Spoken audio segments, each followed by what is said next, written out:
पर्ची के अब भर्ती करते बाबा।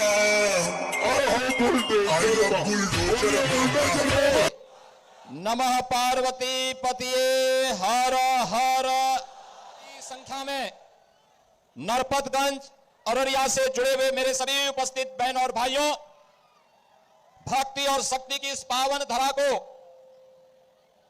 जिसने अनेक महान क्रांतिकारियों को और साहित्यकारों को जन्म दिया है, ऐसी पावन धरा को कोटि कोटि नमन करते हुए आप सभी नरपतगंज के बहन और भाइयों का मैं हृदय से स्वागत करता हूं, अभिनंदन करता हूं।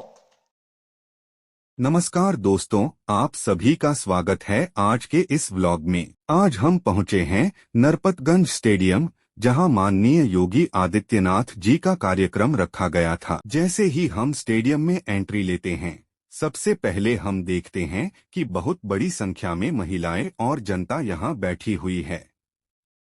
तेज धूप है, कोई ऊपर छाया नहीं, लेकिन इसके बावजूद लोगों में जो उमंग है, जो जोश है, वो अपने आप में देखने लायक है। साधारण सा पंडाल लगाया गया है, बिना ज्यादा सजावट, बिल्कुल सरल और सामान्य व्यवस्था, लेकिन जनता की भीड़ बता रही है कि लोगों के मन में कितना उत्साह है। दोस्तों, आप देख सकते हैं कि यहाँ पर इतनी गर्मी और धूप होने के बाद भी लोगों का उत्साह कम नहीं हुआ है। इतना प्रेम, इतना समर्थन और इतना विश्वास, ये कोई छोटी बात नहीं है। और अब आप देख रहे हैं कि हेलीकॉप्टर लैंड हो चुका है और माननीय योगी आदित्यनाथ जी मंच की ओर बढ़ रहे हैं। जैसे ही उनका कदम यहाँ पड़ता है, जनता के अंदर जो जोश उमड़ता है, वो महसूस किया जा सकता है। कई जगहों पर मुझे जाना है, लेकिन आपके लोकप्रिय सांसद का स्नेह मुझे यहां खींच करके ले आया है। हम दोनों लोग संसद में साथ साथ रहते थे और बहनों और भाइयों, अररिया के बारे में सुनते थे, यहां के आतंक के बारे में भी सुना करते थे। और तब हम लोगों को लगता था कि जो कुछ अररिया के लोगों पे बीतती है, या किसी और पे नहीं बीतनी चाहिए। पर्व और त्योहारों में कोई दंगा फसाद नहीं होना चाहिए, कोई गुंडागर्दी, बहन और बेटियों की सुरक्षा में सेंध नहीं लगनी चाहिए। और जब पार्टी ने मुझे उत्तर प्रदेश में मौका दिया सेवा करने का, तो बहनों और भाइयों, उससे पहले कांग्रेस आरजेडी के सहयोगी यूपी के अंदर भी थे। गुंडागर्दी चरम पर थी, हर तीसरे दिन दंगे होते थे, महीनों महीनों कर्फ्यू रहता था। लेकिन बहनों और भाइयों, पिछले 8.5 वर्ष से उत्तर प्रदेश में डबल इंजन की भाजपा की सरकार है, लेकिन न कर्फ्यू है, न दंगा है। यूपी में सब चंगा है। अब यूपी में कोई किसी प्रकार का दंगा फसाद नहीं। बहनों और भाइयों, ये गारंटी केवल एनडीए दे सकती है, केवल एनडीए दे सकती है। बिहार का अपना गौरवशाली अतीत है, अपने गौरवशाली अतीत पर हर बिहार के नागरिक को गर्व की अनुभूति होनी चाहिए। यह वह धरा है जिसने मां जानकी को जन्म दिया। यह वही धरा है बहन और भाइयों, जिस धरा ने महात्मा बुद्ध को ज्ञान प्रदान किया। यह वही धरा है जिसने 24वें जैन तीर्थंकर भगवान महावीर को जन्म दिया। बिहार की धरती देश के पहले राष्ट्रपति को जन्म देने वाली धरती है। बिहार की धरती लोकनायक जयप्रकाश नारायण को जन्म देने वाली धरती है। और बिहार की धरती जननायक कर्पूरी ठाकुर को भी जन्म देने वाली धरती है। बहनों और भाइयों, बिहार की धरती आर्यभट्ट भी देती है, और बिहार की धरती ने ही आचार्य चाणक्य और चंद्रगुप्त मौर्य की जोड़ी भी बिहार की धरती की ही देन है देश को। ये महापुरुष इस बात के साक्षी हैं कि बिहार जब विकसित होता है तो भारत विकसित होता है, बिहार खुशहाल होता है तो भारत खुशहाल होता है। और बिहार का जब स्वर्ण युग आता है तो भारत का स्वर्ण युग आता है। और भारत के स्वर्ण युग में फिर से आपका आह्वान करने के लिए आज मुझे भी नरपतगंज के बहाने और अररिया में आने का सौभाग्य प्राप्त हुआ है। बहन और भाइयों, मैं तो आपसे एक ही बात पूछना चाहता हूं। जो बिहार दुनिया को ज्ञान देता था, नालंदा जैसा विश्वविद्यालय देता था, जिस बिहार ने दुनिया को ज्ञान दिया, उस बिहार में निरक्षरता क्यों बढ़ गई? कौन इसका अपराधी है? जो बिहार शांति और भक्ति की धरती थी, आखिर उस बिहार में जंगल राज क्यों आ गया? इसके लिए कोई अपराधी है तो कांग्रेस और आरजेडी बराबर की अपराधी है, बराबर की अपराधी है। बहन और भाइयों, इन्होंने यहां के समाज को बांटा, जाति को जाति से लड़ाया, और फिर इसके बाद जातीय सेनाएं खड़ी करके पूरे समाज को बांट करके खानदानी माफिया को बिहार के अंदर अराजकता पैदा करने की पूरी छूट दे दी। परिणाम सबके सामने है। बिहार अपनी पहचान के लिए मोहताज हो गया। नौजवान की रोजगार चली गई, अन्नदाता किसान भूखमरी के कगार पर पहुंच गया, सरकारी खजाने पर लूट मचाए थे, और बिहार पिछड़ता गया, बीमारू हो गया। भारत का स्वर्ण युग देने वाला बिहार बीमारू हो गया। बहन और भाइयों, 2005 में नीतीश बाबू के नेतृत्व में एनडीए की सरकार बनी, और पिछले 20 वर्षों में बिहार ने जो प्रगति की है, आज बिहार में क्या नहीं है? रोड की कनेक्टिविटी है, रेलवे की कनेक्टिविटी है, बिजली की व्यवस्था है, घर घर में शुद्ध पेयजल की व्यवस्था है। बिहार में अब मेट्रो का संचालन हो गया है। बिहार में अब एनआईटी है, आईआईटी है, एम्स है, आईएम है, मेडिकल कॉलेज और इंजीनियरिंग कॉलेज की एक लंबी श्रृंखला बिहार के अंदर है, जो समृद्ध बिहार बनाने के लिए सुशासन की सुदृढ़ नींव पर एक मजबूत आधार खड़ी हो चुकी है।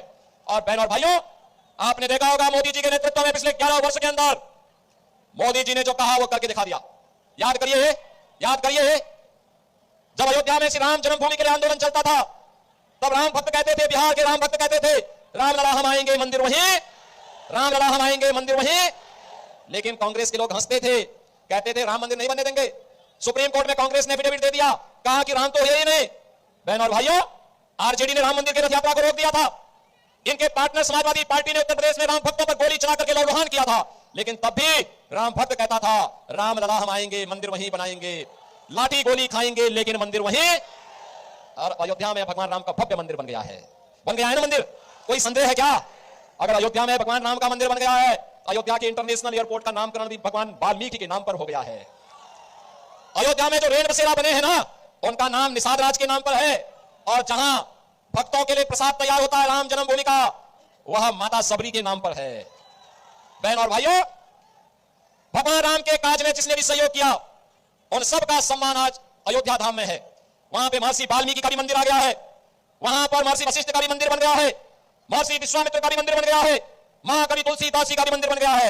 और यही नहीं, माता जानकी को जब रावण अपहरण करके ले जा रहा था, बहन और भाइयों, पहला बलिदानी रामायण का गिद्धराज जटायु थे।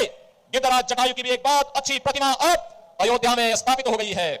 यही नहीं, सेतुबंध के निर्माण में गिलहरी ने योगदान दिया, गिलहरी की भी प्रतिमा स्थापित हो गई है। अब 25 नवंबर को फिर से प्रधानमंत्री जी अयोध्या धाम आ रहे हैं। अयोध्या भव्य दिव्य अयोध्या के दर्शन फिर से सबको हो रहे हैं। ऐसा लगता है कि अयोध्या में भगवान राम, माता जानकी फिर से विराजमान हो गई है। और बहनों और भाइयों, अगर अयोध्या में रामलला का मंदिर बना है तो याद करिए, अयोध्या में रामलला का मंदिर बन गया है तो सीतामढ़ी में माता जानकी का भी तो मंदिर एनडीए की सरकार ने बनाने की कार्रवाई प्रारंभ कर दी है। ये आस्था का सम्मान तो एनडीए ही करेगा। आस्था का सम्मान भी है, विकास भी है और गरीबों का भी कल्याण है।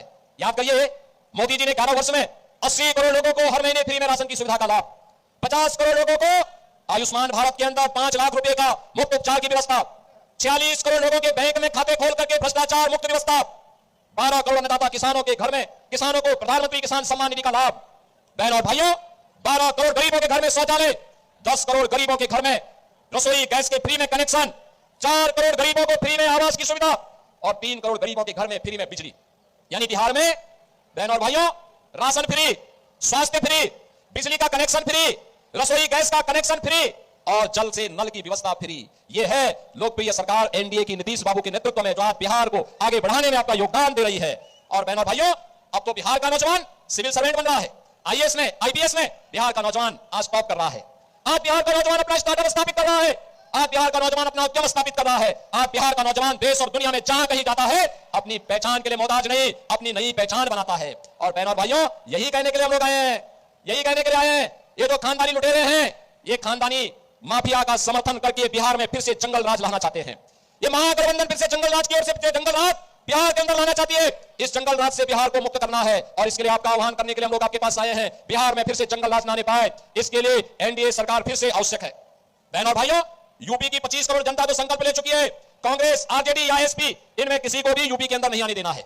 और यूपी में तो जो मैंने पहले भी कहा, अब न कर्फ्यू है न दंगा है, यूपी में सब चंगा है। यूपी में माफिया के ऊपर जब बुलडोजर चलता है, बहन और भाइयों, उसकी हड्डी पसली एक कर दी जाती है, सड़क बना दी जाती है, उसकी संपत्ति को जब्त करके गरीबों की हवेली बनाई जाती है। तो नया यूपी अगर उसके लिए तैयार है तो बिहार भी अब तैयार है। पहले चरण के मतदान ने बता दिया है, बिहार की जनता तय कर चुकी है, महागठबंधन को फिर से नहीं आने देना है, कभी नहीं आने देना है। और आज इसीलिए मैं आपके पास आया हूं कि बहन और भाइयों, नरपतगंज में कमल खिलना चाहिए, नरपतगंज को घुसपैठी। सभा में हर तरफ जय जयकार की आवाजें हैं। योगी जी का नेतृत्व ऐसा है कि लोग बिना कहे ही उनके साथ खड़े हो जाते हैं। योगी जी ने अपने भाषण में अनेक योजनाओं और किए गए कार्यों के बारे में बात की और यह भी बताया कि उन्होंने राज्य में कानून व्यवस्था, विकास और धार्मिक व सांस्कृतिक पहचान को मजबूत करने का काम किया है। लेकिन दोस्तों, यहाँ एक बात पर मैं आपका ध्यान दिलाना चाहूँगा। अभी तक किसी भी नेता ने ये साफ नहीं कहा कि अगर 2026 में फिर मौका मिलता है तो आगे कौन कौन से नए काम होंगे, कितने स्कूल बनेंगे, कितनी फैक्ट्रियां स्थापित होंगी, युवाओं को किस प्रकार का रोजगार मिलेगा।